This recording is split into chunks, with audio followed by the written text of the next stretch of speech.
Hello. So today, the third part of cheating.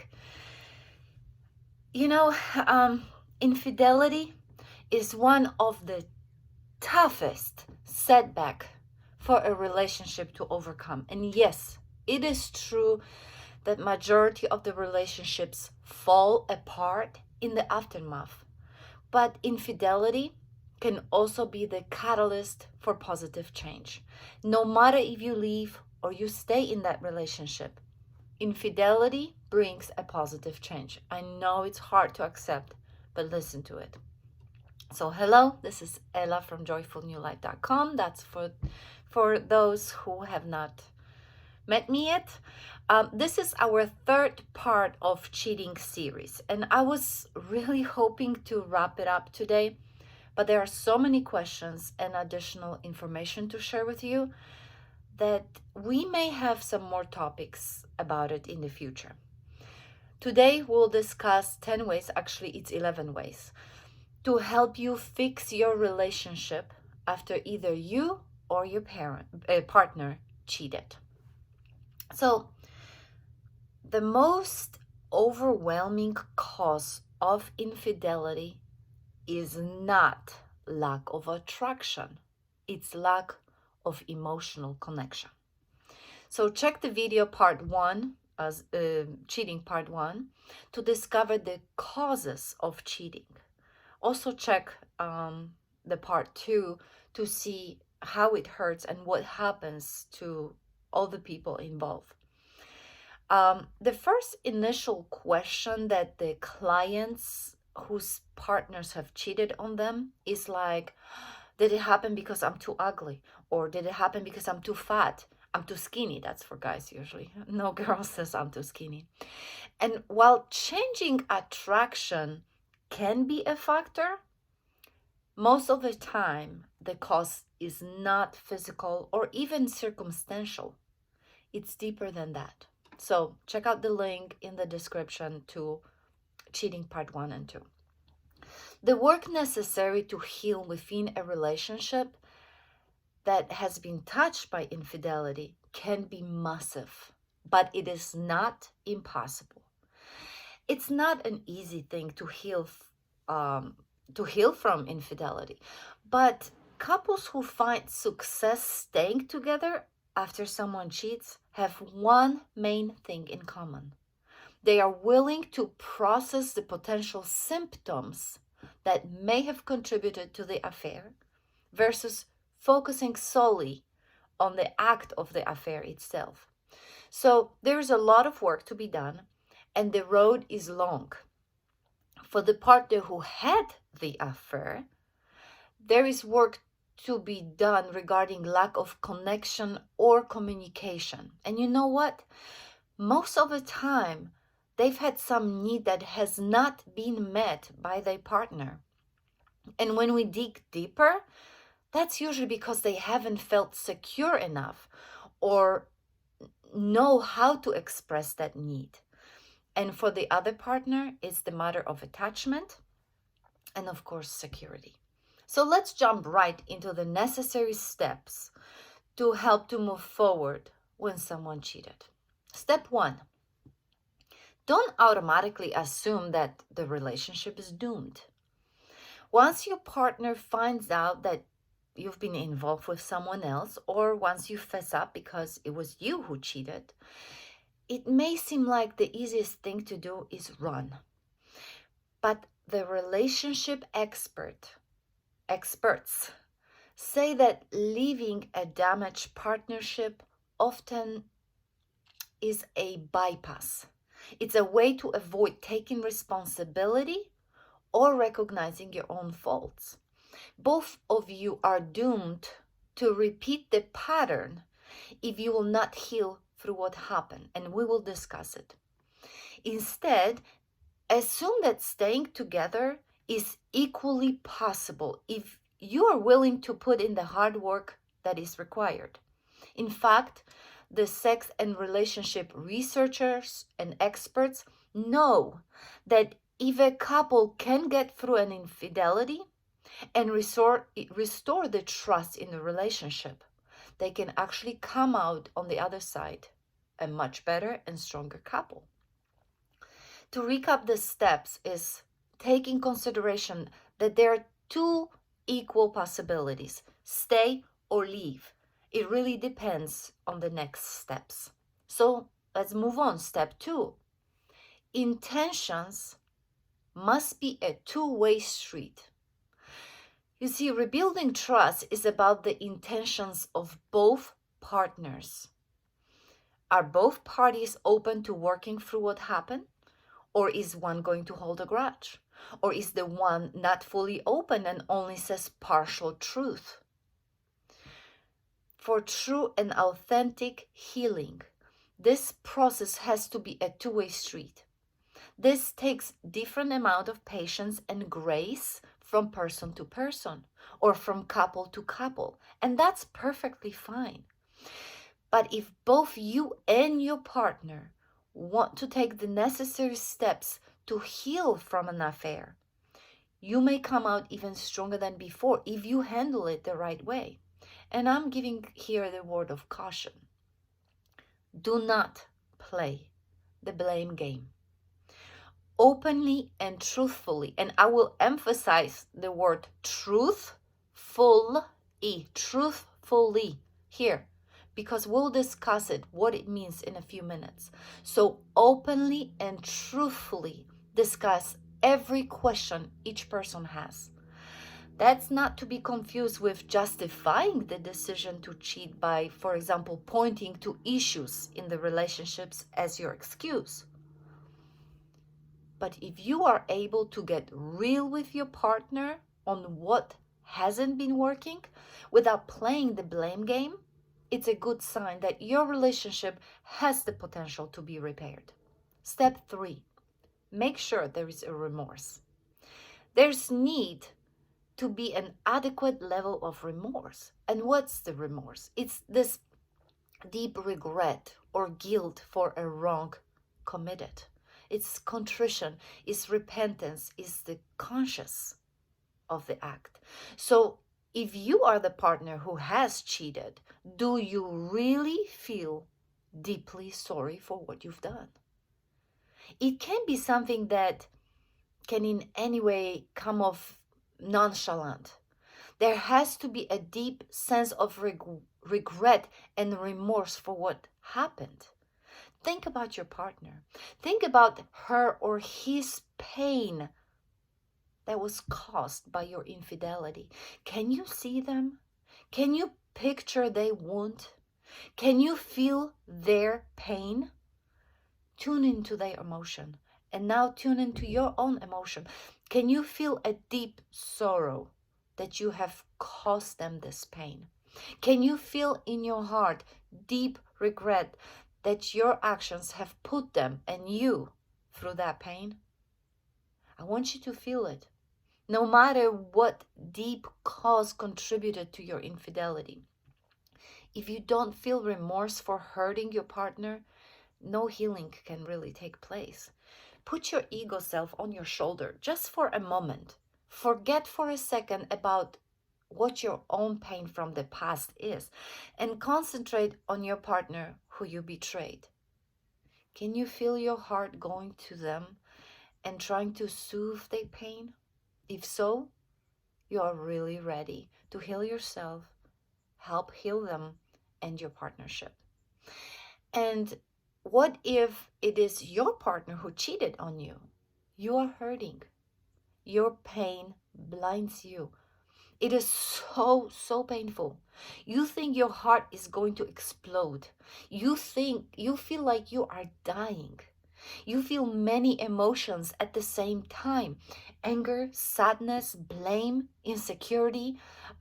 You're in denial. You can't believe it happened to you. You want to punch them in the face, in their guts. Man, it really reeks. It hurts. And I know it is the hardest to put your crushed self on your shoulder for a moment. But try to do it. It may take you a few approaches, and it's perfectly okay.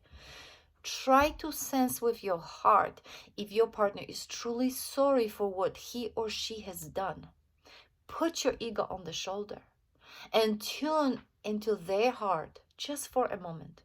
Remember to use your heart, not your head, as your compass. You got it. You were born with a built-in lie detector.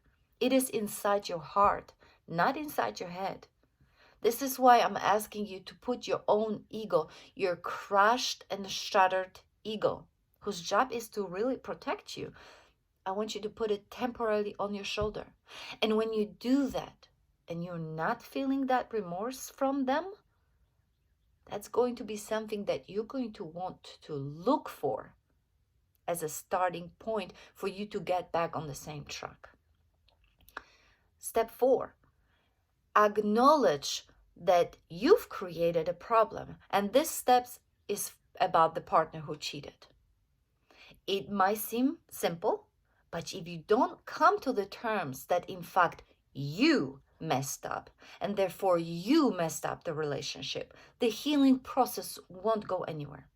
Instead, whenever you're apologizing for something hurtful, recognize that you made a mistake that caused your partner pain.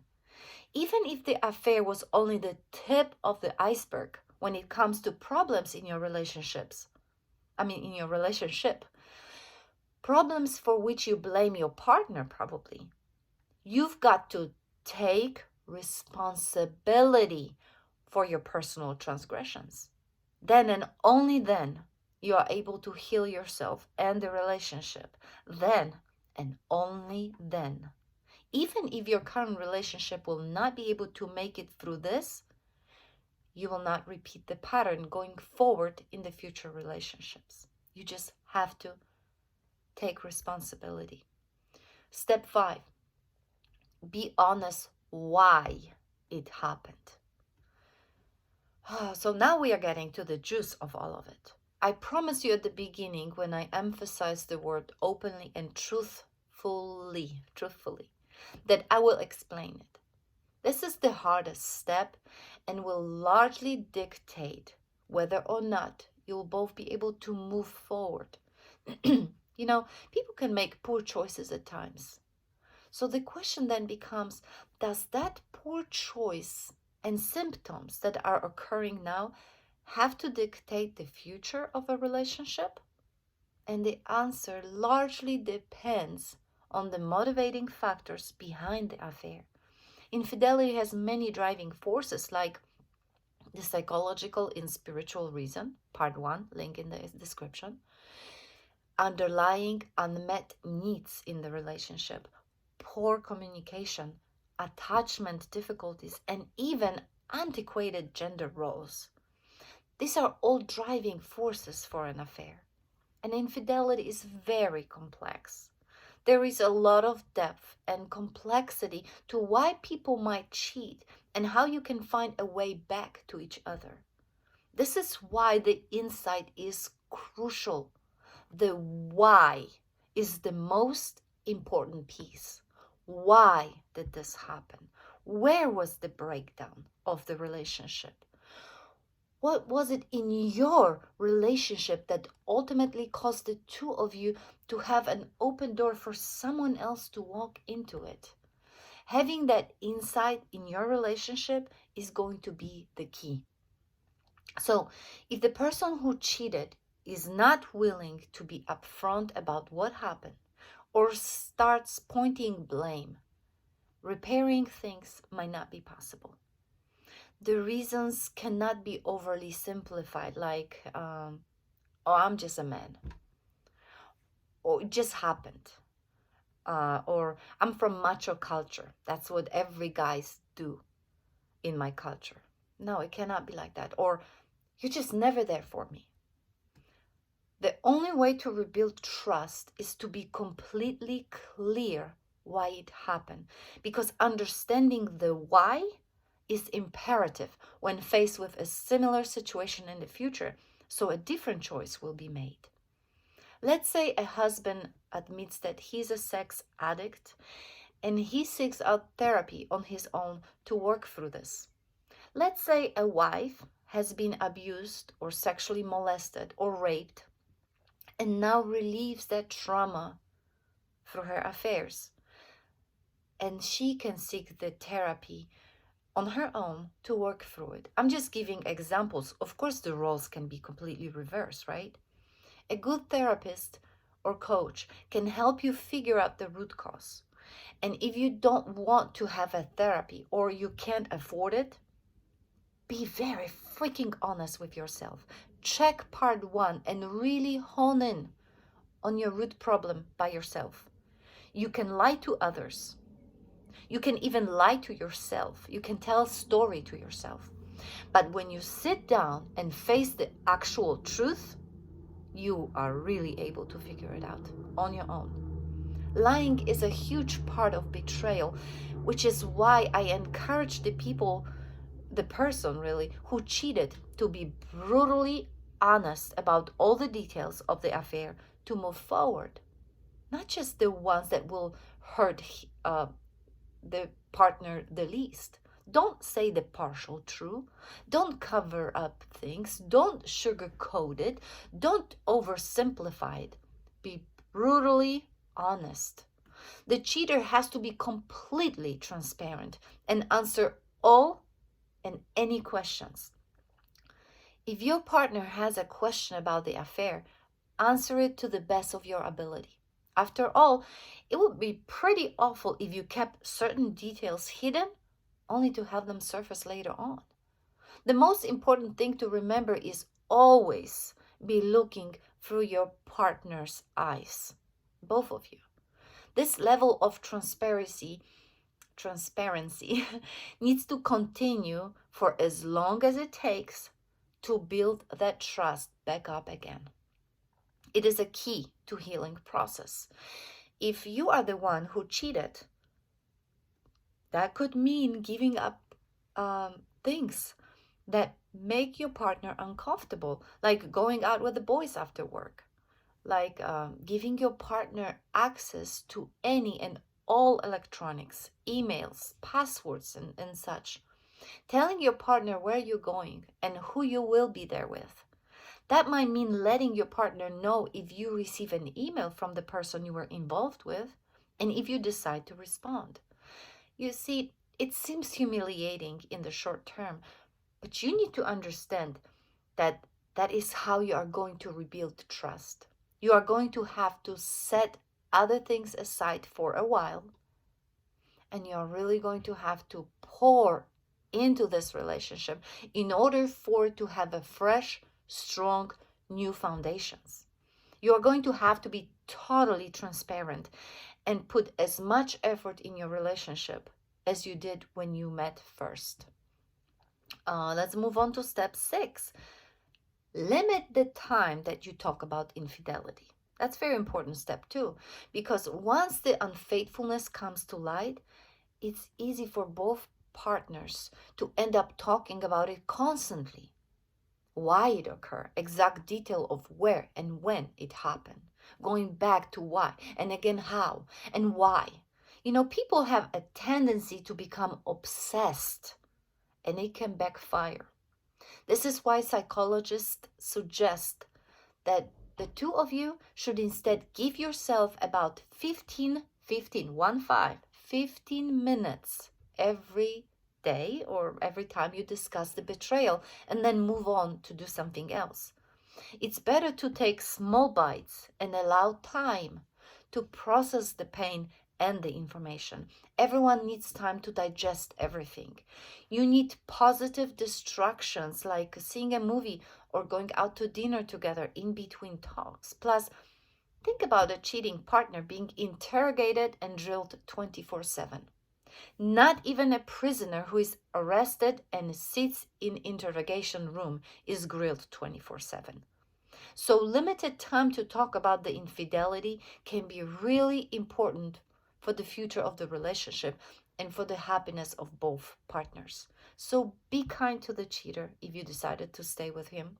Actually, be kind even when you decide not to, because it's gonna heal you too.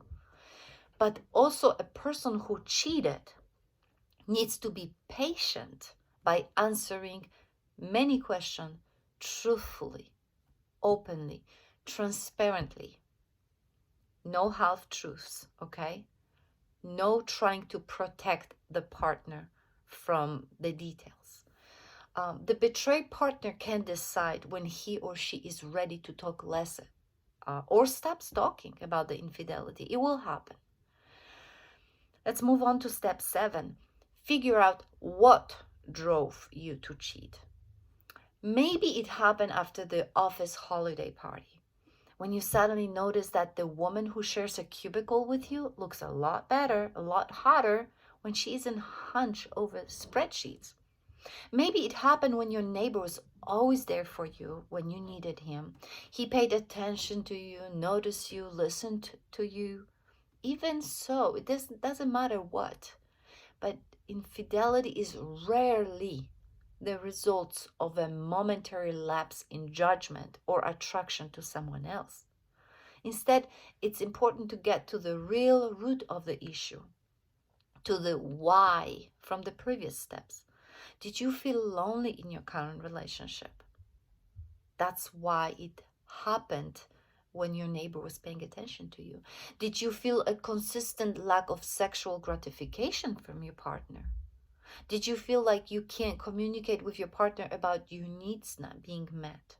That's why after the holiday party you had an affair with your coworker. Whatever is the problem, try to figure out so you can understand why you made your mistake at the time that you did and don't end up repeating those mistakes. Step 8. Cut off communication with the other man or woman to remove temptations to re-engage with the affair. It goes without saying that first step to repairing a relationship after infidelity is ending the affair. But that means more than no longer having sex with the other person. Mayo Clinics points out that truly recommitting to your relationship means ceasing all interaction with the person you cheated on your partner with. That includes deleting contact information, blocking numbers, removing social media contacts, even changing jobs if possible, if it is a person from your work. It's not going to be easy, especially if you've developed feelings for the other person and were used to seeing him or her on a regular basis. Still, you need to be able to promise your partner that the affair is over for good and that you're totally committed to moving forward in your current relationship. So if the affair is really, truly over, taking the physical steps to cut out contacts with a person and setting up boundaries is crucial to your partner's healing process. Step 9 is give your partner time to heal. Forgiveness is not a snap of a finger for majority of people, you know. It doesn't happen in an instant. A lot of people want this magic and instant fix, but rebuilding trust takes a lot of work.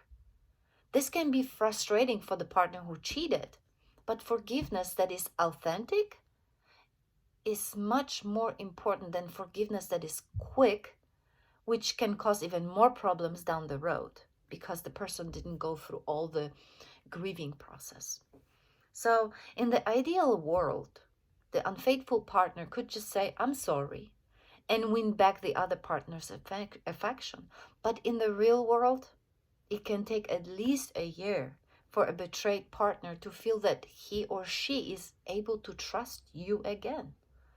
If the betrayed partner wants to talk about infidelity, within, of course, the limit that we've established in step 6, go see it again if you forgot, give him or her the opportunity. Shutting him or her down or implying that your partner should be over it already will only make the situation worse. Let's move on to step 10, and that's be selective about who you tell about the infidelity. Your gut reaction might be to blast your partner's indiscretion across social media for all to see. It is a common coping mechanism. And I'm sure you have seen people in this position. They go to extreme lengths to hurt their spouse in very public manner. And often this is done out of rage and with lack of clarity that usually makes the person who was cheated on look bad or crazy by how they reacted. It's healthy and necessary to talk to someone about what you're going through, especially if it's a therapist or coach. But telling everyone in your inner circle can end up backfiring. Because the more people that know about it, the more people are going to have their opinions based off purely trying to protect you from getting hurt. This is actually the therapist or coach's worst nightmare, because coalitions and allegiance amongst friends and family members really make moving forward difficult, especially if two of you decide to work through this.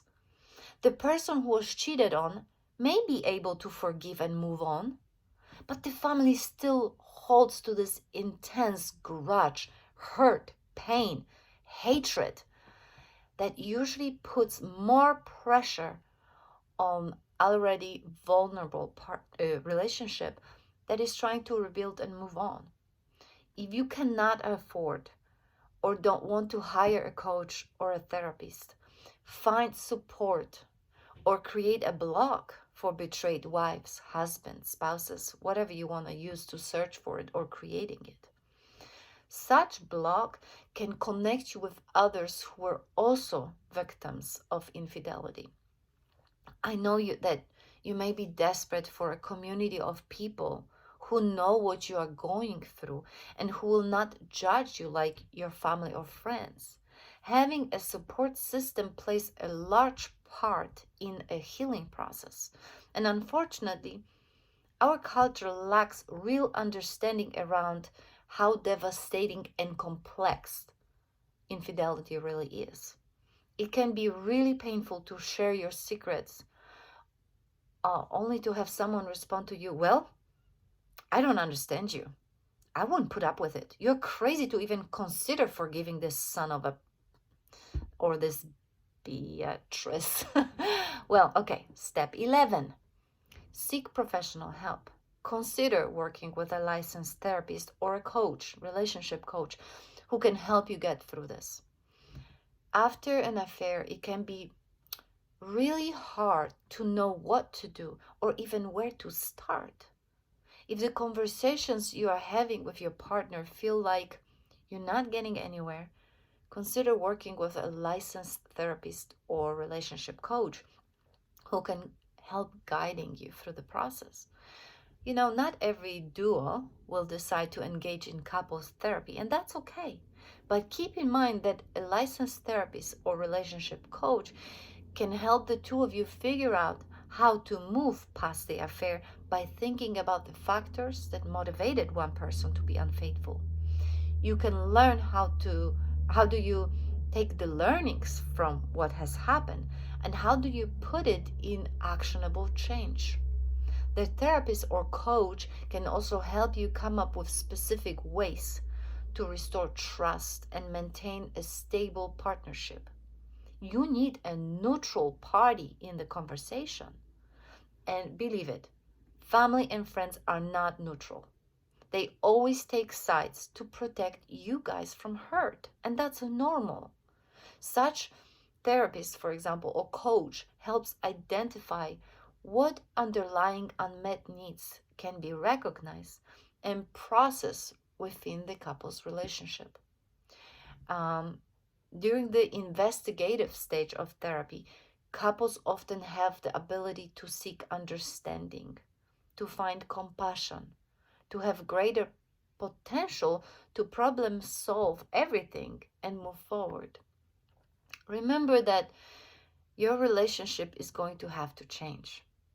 You're going to have to bury the first relationship and think about starting a brand new relationship with each other. And in that new relationship, you're going to put in the same intensity you did in the beginning of your relationship all over again. the same intensity of learning about each other and caring for each other and being intentional with each other. If you're truly wanting to move on and continue with life with your partner after infidelity and have a loving relationship, it is totally possible. It is a hard thing to fix a relationship after one person cheated, but it is worth it if the two of you have a deep love for one another. Take one small step every day, and eventually, if you can, seek out couples counseling after each one of you work with separate therapists or coaches. Your relationship can be better in a lot of ways thanks to therapy. You both can show up for your life together in a way that you didn't before. You can have a lot of fun together. You can be a much more hands-on partner and parent. Therapy can help you work through lots of childhood grief so that your own feelings are a lot more accessible to you. And I was supposed to talk about how to transcend cheating, but I ran out of time. I promised to have one episode about it. There is much more that I would love to share with you. So much more explanation to help you understand each step, but it would take too long. I have lots of comments and questions, and I will be addressing some of them in the future videos. Check out my other videos. The links are in description. Check out my books and programs. Links are also provided in description. Like, share, and comment to this video. Together we can create a better world, just one day at a time. And as usual, thank you, thank you, thank you. I am very grateful for you that you've chosen to spend your time with me. I wish you all the best, and I'll see you in the next episode. Bye.